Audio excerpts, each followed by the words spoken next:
We live in a very strange world. A world in which singer Demi Lovato, who just became a they-them, congratulations, genuinely believed that she could sing to a ghost to help that ghost overcome the sexism that ghost experienced in its human life.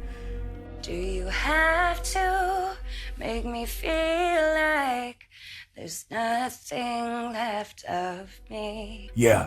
Come on, Demi. The very same world where a concert is almost cancelled by a muso because they don't have gender-neutral bathrooms. That is a great reason to cancel a show if ever I've heard of one. Youngblood nearly cancelled his show because of gender-neutral bathrooms, and the venue in which he was going to do his show was citing safety reasons as to why they didn't have those bathrooms on offer. Safety reasons? What the fuck does that even mean? Today, Newcastle City Council issued a statement to newcastleworld.com saying their lack of gender-neutral facilities was to protect the safety of everyone in the nighttime economy. Now, that sounds quite strange as well. It would be nice for everyone to have a bathroom that they're comfortable in, but 99.9% of the people in the entire world do. Do we now make a third one for everybody else? Now, a lot of people would say that would be nice. That's a nice thing to do, and I agree. It's a nice thing to do. But here's the problem. Who's going to pay for this third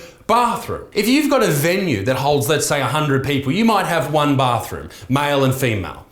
Do you add a third for other? That's going to cost a lot of money. You have to not only make it out of thin fucking air, you have to kit it out. That could be a $20,000 or $30,000 job, maybe more. We can't change just to suit everyone's delicate sensibilities, particularly when there's money involved. Do we need to have little dividers at the urinal between men just in case they've got a small cock? Yes, please. It's very embarrassing. Please help me. I think that this comes down to not any hate for any group or transphobia. It comes down to money. The reason that venues don't have a third bathroom is because it costs too much money. As far as strange complaints are concerned, this is far beyond the third bathroom, all right? How about this? Transgender man who gave birth to his son criticizes medical staff for calling him mother and claims that it's important to stop, don't know why that's in caps, automatically linking pregnancy with being a woman. Yes, why would people link that? That's so strange. Why would people do that? What a time to be alive. A father has complained that nurses insisted of calling him mum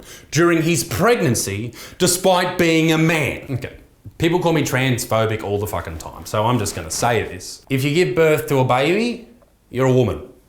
All right, I'll call you a man. I'll be polite and nice and lovely and all that shit. But don't fucking run around going, I'm a dad and I gave birth. Men can do anything. Shut up, all right? You didn't. You got a vagina, you got fucked and cummed in, and you had a baby. I think it's a beautiful thing to call someone by their preferred pronouns. If it makes them happy and it's not doing anything to you, just do it. Who gives a shit, right? It's the polite thing to do. But to be scientific for a moment, and this is a direct quote from Stephen Hawking, penis, cum, vagina, baby, born, woman, man, right? Bennett, who has had surgery on the top half of his body, but not on his genitalia. So Bennett had boobs removed. Eventually decided that he would be comfortable trying to conceive and carrying a child. He fell pregnant.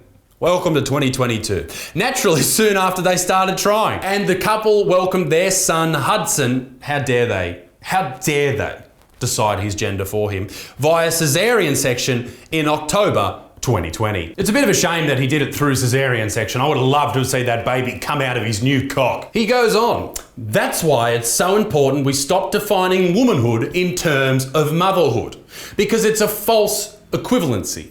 That all women can become mothers, that all mothers carry their children, or that all people who carry children are mothers.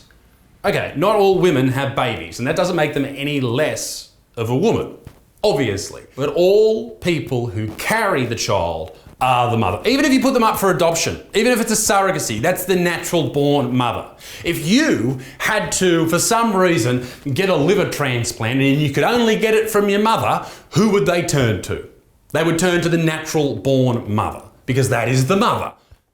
Duh. I will say one thing though, there are intersex people, no doubt, that have a penis and a vagina or something in the middle, and they can probably have children as well. Now, I'll say this, that is a very small segment of the population, tiny, even smaller than trans. Now, The thing with that is, do we change everything just to suit such a small group of the population? Do we, like, I've got psoriasis on my face, right? I've always had that. It's just a part of my makeup, if you will. Do we have to normalize that? Do we need to change your life just because you don't have it, but I do it to make me feel better? No. It's just something that we're born with. It's just a part of our lives. We just have to deal with that and move on.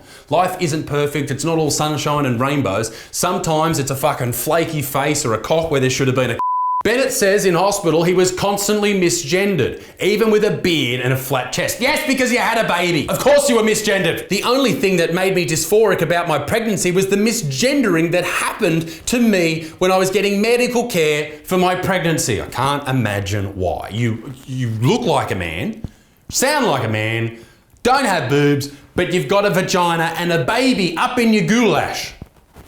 I can't imagine why you'd be misgendered. If you ask the nursing staff, hey, can you please call me a man, it makes me feel better, and they don't do that, then that's a bit of a dick move. But you can't expect everyone to drop to their knees and change the way they were taught in university about treating mothers after giving birth to a baby just because it makes you feel better. Even with a full beard, a flat chest, and male gender marker on my ID, people could not help but default to calling me mum, mother, or ma'am. You had a baby! Nothing about being pregnant felt feminine to me. In fact, except for your partner ejaculating out of his penis into your vagina and the penis shooting the sperms towards the egg, which then settled somewhere in your body and did other things that are women's problems. And then you carried a baby to full term.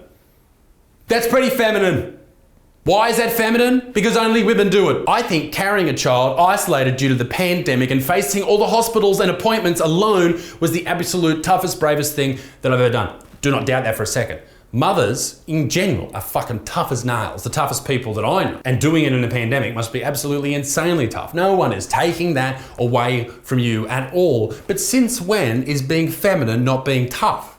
You can be feminine and be tough. You can be masculine and be tough. You can be masculine and be soft, and you can be feminine and be soft. You're the people saying we need to stop judging people by their gender, and yet you're doing that right now. I really do believe, and I say this a lot, that this constant need for acceptance and for other people to accept exactly how you are and love you and trust you, and even strangers sharing all this love and all this, it's not real life. Like, it's not how the real world works. You see so many people, not just transgender people, but just people in general, saying, oh, I deserve this. People need to, normalize this and normalize that and treat me with respect. You don't deserve shit. The world is a mean and nasty place, as I said before, and if you constantly rely on outside stimulus to make you happy, your life is going to be a terrible affair. You're going to have so much sadness in your life, and you will never get through it without an enormous array of scars. You need to move past these things. If you're trans, then be trans, all right? Tell your closest friends that you want to be referred to as that, and if they don't refer to you as that, well, guess what? They're not a fucking friend. I will call you whatever you want. I will treat you however you want if you are polite to me. All right, but when we go into these things about you need to normalize men giving birth, and shut the fuck up. Be a good motherfucker. Make sure you subscribe. Peace in the Middle East. Been extinct to au revoir. Bye.